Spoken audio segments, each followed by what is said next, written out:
Making Minecraft more difficult is a noble goal, but the difficulty setting alone will barely achieve it. Extra damage is bad, sure, and losing your world if you die will make you sad, but both are things you're actively avoiding anyway. If you want a challenge, change the world, not the difficulty, and today I'm going to show you the fun of Superflat, as well as where and how other people have taken it, because there is a surprising amount of variety there, just like how there's a surprising amount of variety if you subscribe to this channel. That's how you can be one of the first to catch the 100 to 200 day recap of my Superflat world. It's going pretty well, by the way, except it's technically a flat world. Flat world is the new Skyblock, except instead of requiring a map download and giving yourself some resources to start, it just requires two settings that every Minecraft edition has: the flat world type and the bonus chest. These two things combine to effectively give you no resources besides a type of sapling, usually some form of crop, and also some tools to help get you started. Although in reality, how much can you do with this stone pickaxe? But this bonus chest is eventually going to turn into all of this stuff because you're effectively trying to take things from the void, from the nothingness of Minecraft. I think the challenge of creating things from scratch requires a little bit of Minecraft knowledge, but a lot of determination. I think, to give the example,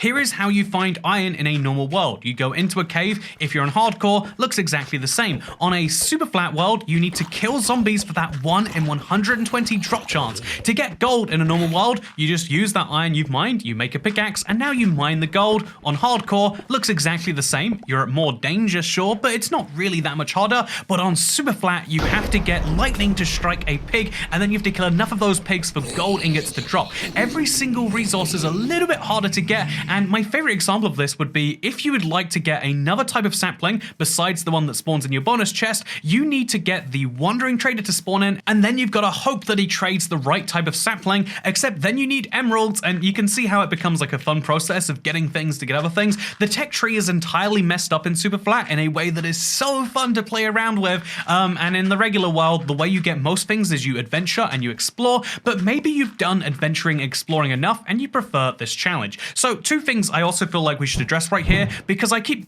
using the terms Superflat and flat interchangeably. There is such a thing as Superflat survival, where you leave structures turned on. This is only possible on the Java and console editions, and this is a fun way to play too, but we are talking about flat worlds with structures turned off. If you turn on structures, then you don't need the bonus chest. However, if there are no structures, as the flat world on Bedrock has by default, you need the bonus chest. In fact, I figured it'd be fun just to run the game on like, how would you need to actually make progress if you didn't have a bonus chest? So without any wood, you'd spawn in and you'd have to start killing animals for food, and then what else could you do? You could build shelter out of dirt, but you wouldn't be able to build a bed, you wouldn't be able to build a crafting table, you wouldn't have any tools whatsoever. However, you could skip right ahead to the gold process, because when lightning strikes a pig, you can still get gold. Obviously, this means that you have to hope that lightning strikes the pig because you can't get any copper rods, so you're hoping that lightning, which happens once every few hours, will happen to strike a pig, and then it happens to strike another pig 108 times. I mean, it can happen if you breed them all close together.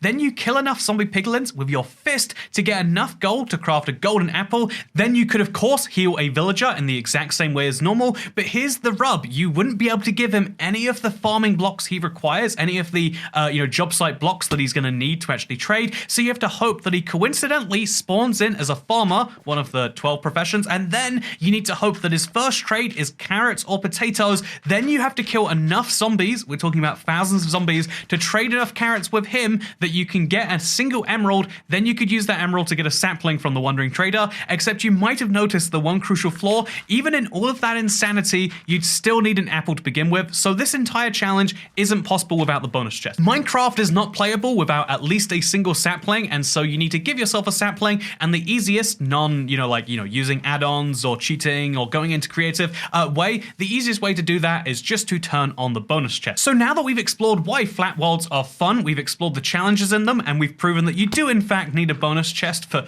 99.9% of things you want to do, let's stop just showing you my world and some of the fun highlights and things that I got up to, because I've been having a lot of fun on this and I look forward to showing you the recap later, but let's show you what you people have been up to, because one of the surprising effects of me doing this long Superflat series is that a lot of people decided that they wanted to try it too, and I love seeing that this flat, plain, bland world can really be customized in very different ways, and let me show you what I mean by that as we jump into Realm Review, but it's Superflat edition. So this first world has this lovely pig pit in the ground, obviously an essential thing if they're later going to get some piglins, and as you can see, also looking around, they got oak as their first sapling type, which is nice, and I'd say it's bland, but it's also perfect. You're gonna get apples, you're gonna be able to potentially even get some bees, as you can see, and yeah, it's very lovely. Also, this is a great example of why Superflat is more challenging, just in and of itself. Again, having harder to kill zombies and mobs is hard too, but in this world, if you want mobs to not spawn somewhere, you have to manually change the block with a shovel to pathway, or you can hoe it to make farmland, or you can place blocks on top of it that are partial, but you have to do one of those three things. After that, you have to either dig a trench or anything else, because there is no torches for a very long time, and even as deep as we are into this world with Deja Vu VX, yeah, as deep as they are into this, probably hours and hours in, as you can tell from the amount of shoveling they've done, as far as they are in, they still don't have light, because it's going to be a long time until you can get torches or trade with the Wandering Trader for glowstone. And so yeah, they're at the stage where they're farming for iron, it looks like, and other mob drops. It's pretty cool to see. Oh, wow, that was pretty cool to see. But yeah, it's pretty cool to see some early game progress, but I could also show you something a little bit further in, because this world is by Chesapeake EV, and I can just tell from looking at the house, there's a little bit more going on here. They've got 3 cats already. That means there's probably a village. They've got a potion and a little, like an emergency break glass to get situation. They've got some form of basement below their house. That's nice. Oh, storage. This is a good way to do storage. Also, I'm guessing they had acacia as their first sapling based on just how many of these they have. And so yeah, you can see just what a different direction they've taken theirs to mine, because look how far it expands out. In fact, you can tell in general that they've gone with they broke the Minecraft rule of never using circles, because this is a giant circle around, and also they've got a huge forest of acacia trees over there. So also, look at the wandering llamas they've got over here, just filled up with chests. With only 3 slots. Do they only have 3 slots? Okay, they don't even all have chests. But yeah, so it's weird stuff going on here, but let's ride their horse around and let's show you it. Because as you can see, wait, whoa, I just realized. This is water. This is a river. It's only 1 deep, but they made a river in their world. This is why Superflat is so cool, because you're taking this flat world and you know, it's not just like shifting the existing terrain to your favor, you're building terrain from scratch. It requires a lot more survival skills, because you have to shovel this much ground. Look how much they've done here.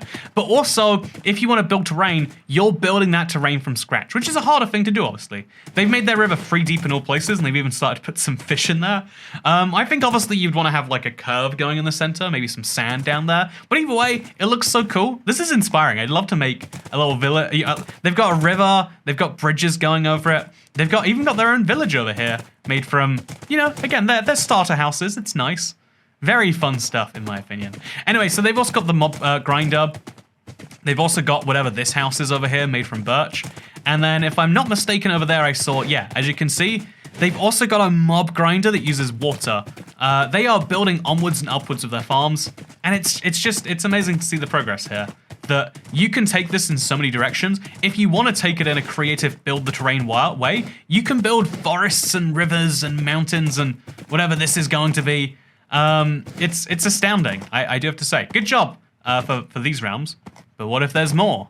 This third example isn't quite as far along with the process, but I do like what I'm seeing anyway. Not only do we have cow pits, sheep pits, and pig pits all separated, ready to make some form of brown and white collection of something over here, ready to get some cooked beef, and more importantly, ready to make a whole ton of piglins, it seems. But also, they've gone for slightly different design for their mob grinder, and it clearly seems to work for them. But the thing I like more than any of that, as far as uniqueness goes, is they've shoveled out this huge area that they need to make this farm work. As you can see, it works wonderfully. And then the way they solved the issue of where their pathway area hits their grass is they've just placed as many trees as they can, and it makes a really cool kind of wooden barrier around the world, which I really do quite like. Obviously, there's gaps in it, and some mobs are eventually going to come through, but for now, I feel as though this is actually a pretty cool way to do it, that they could always supplement later by just placing wood in the very few gaps they do have remaining. And so yeah, I like this as an idea, and I also see, based on, the dirt path that continues this way, that they've got some aspirations in the future, maybe involving that brown wool. It's cool to see how so many different people take this exact same challenge, even in the early stages before they have iron and water. Oh, they have water. Huh. I wonder how they... Where's the iron at? They have water somehow. Maybe we shouldn't question it. Maybe this is just something else, huh? So there's many different routes, many ways you can take this, from just trying to beat each of the challenges that comes up to the more traditional Minecraft way of actually build the beautiful things that you want. And those beautiful things can be fresh terrain. Those can just be making big squares that are filled in and knowing that you've done it. It's like Minecraft regular in that you can do whatever you want. No one can tell you what you can and cannot do. And I feel as though now is the time we've got to mention, so why shouldn't you play Superflat? One is the reason that you're never going to have access to the Nether or End dimensions, at least legitimately. I mean, in the same way that you can have access to the Nether or End 2 seconds after spawning in if you give yourself a portal, you'll never be able to legitimately go to those dimensions because there's no lava to be found. Also, I am a big proponent, I'm a big believer in the idea that we should stick to Minecraft worlds. A lot of people play a different Minecraft world every single day, and that can be fun if you like doing that same part over and over, but I think it's really gratifying to see a world build over time, and so if you're considering abandoning your existing Minecraft world, maybe it's not such a good idea. However, I would also say if you're the sort of person who gets bored between major updates because you like to play with new features, or if you just haven't had inspiration in a while, then you should start a Superflat world. And the reason why is because something I've noticed from my experience, I was just kind of doing it as a fun YouTube series to see like, well, how far could we take this? And it's just gone a lot bigger and further than I expected. However, some of the things that I built in this world, I've started to realize I could take back with me to the survival world. Whether that's the mob grinder, I mean, probably not. Whether that's the iron farm, let's be honest, also probably not. Or if that's just some of the fun ways we're building things, because you're building it from literal scratch, there's no existing terrain, anything you build here can be perfectly portable to any other world. All you'd need to do is potentially flatten the world, and maybe then not even. I think there is a real beauty to this because, for instance, I saw, one of my moderators had built a house inside of a tree. Yeah, if you want to build that, it perfectly works anywhere. It just looks extra cool when you're looking out of this flat world. It's just an entirely different choice of terrain, and although there are marketplace maps that provide similar things, or survival island seeds that provide similar things, this can literally but be done with 2 clicks, and that's the beauty of it to me. Sure, there is always going to be a YouTube trend which you can do, which will have maybe more engagement built in because it's literally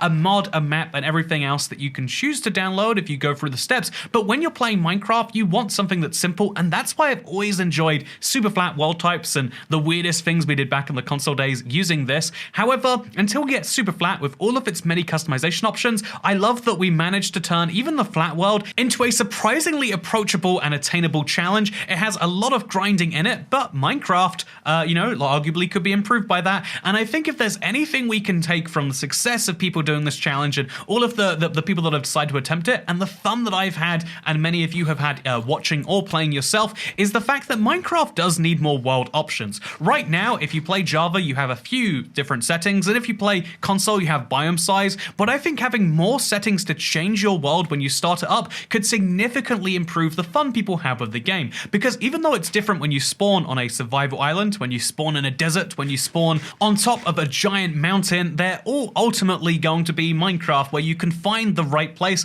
So I think the fun challenges are the ones where you say, okay, I'm going to stick to an area around spawn, or I'm going to stick to a particular biome, maybe one of the scary ones, or stick to the new mangrove swamp, or stick to the new ancient city is an idea I think is really fun and I'd love to play around with.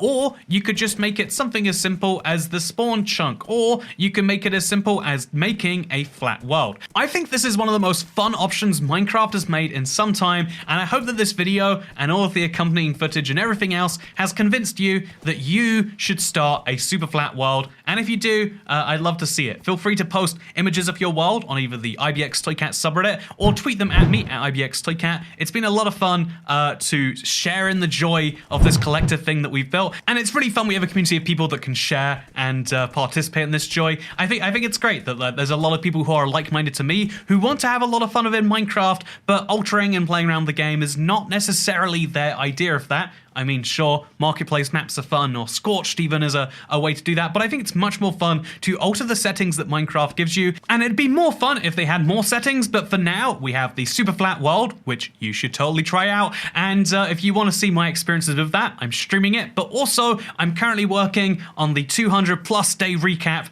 and so it's going to take a long time to put together, because it is a huge amount of editing, but I look forward to sharing that with you shortly. For now, though, look forward to the streams, or just have a good day, honestly, because I'll see you next time. Goodbye.